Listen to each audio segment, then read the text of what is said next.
তো hello friends, আমি Sandeep and আপনারা দেখছেন লার্নিং দুনিয়া 2.0 ইউটিউব চ্যানেল। তো ফ্রেন্ডস, আবারও কিন্তু আপনারা যারা অর্গানাইজার টিচার বা সংগঠক শিক্ষক নিয়োগ প্রক্রিয়ার সাথে যুক্ত চাকরি প্রার্থী রয়েছেন, তো মূলত তাদেরকে উদ্দেশ্য করে আজকে সপ্তাহান্তের আর্জেন্ট এই ভিডিওটি কিন্তু ক্রিয়েট করতেই হচ্ছে। দেখুন, আপনারা সকলেই জানেন আপাতত রাজ্যের ওবিসি সার্টিফিকেট সম্পর্কিত চলতি মামলার গতিবিধি ঠিক কী।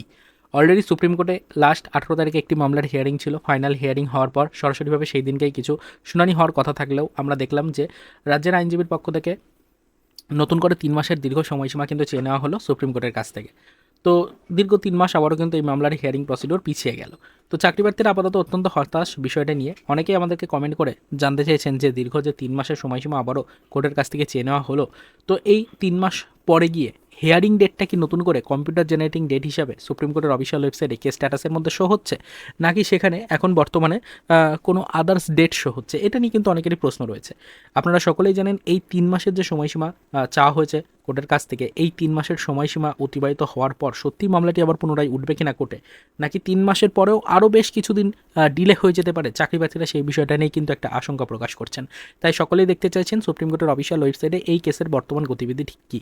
তো এই কারণেই মূলত আজকে ছোট্ট ভিডিওটা ক্রিয়েট করছি। তো দেখুন ফ্রেন্ডস, এই মুহূর্তে কিন্তু আমরা অলরেডি চলে এসেছি অন স্ক্রিনে, এবং এই মুহূর্তে পিসি স্ক্রিনে দেখতেই পাচ্ছেন আমরা সুপ্রিম কোর্টের অফিসিয়াল ওয়েবসাইটটাকে কিন্তু ওপেন করে নিয়েছি। সরাসরি আপনার সামনে কিন্তু সুপ্রিম কোর্টের অফিসিয়াল ওয়েবসাইট ওপেন রয়েছে। কেসের স্ট্যাটাস দেখার জন্য আমরা অলরেডি কিন্তু কেসের যাবতীয় ডায়েরি নাম্বার এবং ডিটেলস ফিল আপ করে কেসের স্ট্যাটাসটাকে কিন্তু ফ্রেন্ডস এই মুহূর্তে আমরা ওপেন করে নিয়েছি। তো এবার আমরা একটু নিচের দিকে চলে আসবো, দেখে নেবো কেসের স্ট্যাটাসটাকে।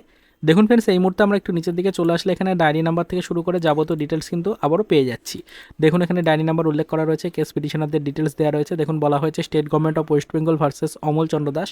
তো এখানে কিন্তু আমরা দেখতে পাচ্ছি ডায়েরি নাম্বার দেওয়া রয়েছে, তার সাথে সাথে দেখুন কেস নাম্বার দেওয়া রয়েছে, তার সাথে সাথে সিএনআর নাম্বার দেওয়া রয়েছে। এখানে আপনি পরিষ্কার দেখতে পাচ্ছেন কেসের বর্তমান স্ট্যাটাসটা কী রয়েছে। 18/3/2025 তারিখ, অর্থাৎ গত দিনের সেই হিয়ারিং আপডেটটা এখানে শো হচ্ছে, এবং এখানে দেখুন পেন্ডিং পর্যায়ে রয়েছে এখনও কেসটা। তো এইখানে আমরা দেখতে পাচ্ছি নেক্সট কোনো হিয়ারিং ডেট এখনও পর্যন্ত নির্ধারিত হয়নি। নেক্সট কোনো হিয়ারিং ডেট এখনও পর্যন্ত কিন্তু কোর্টের পক্ষ থেকে দেওয়া হয়নি।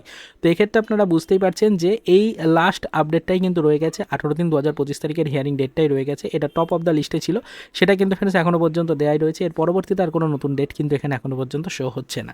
তো যেহেতু দীর্ঘ 3 মাসের আবারও সময় চেয়ে নেওয়া হয়েছে কোর্টের কাছ থেকে, তো সেক্ষেত্রে 3 মাস পরে আবারও নতুন করে কিন্তু ফ্রেন্ডস এই মামলার পরবর্তী কোনো ডেট কিন্তু ধার্য হবে ঠিকই, তবে সেটা এখনও পর্যন্ত কোর্টের অফিসিয়াল সাইডে কিন্তু শো হয়নি। তো পরবর্তীতে আমরা এই বিষয়ের উপর নজরদারি রাখবো, দেখার চেষ্টা করবো কোর্টের সাইডে পরবর্তীতে নেক্সট হিয়ারিং ডেট সম্পর্কিত কোনো নতুন আপডেট দেওয়া হচ্ছে কিনা। বিস্তারিত আপডেট জানতে পারলে সেই নিয়ে কিন্তু আবারও আপনাদের সামনে লাইভ আপডেট শেয়ার করব।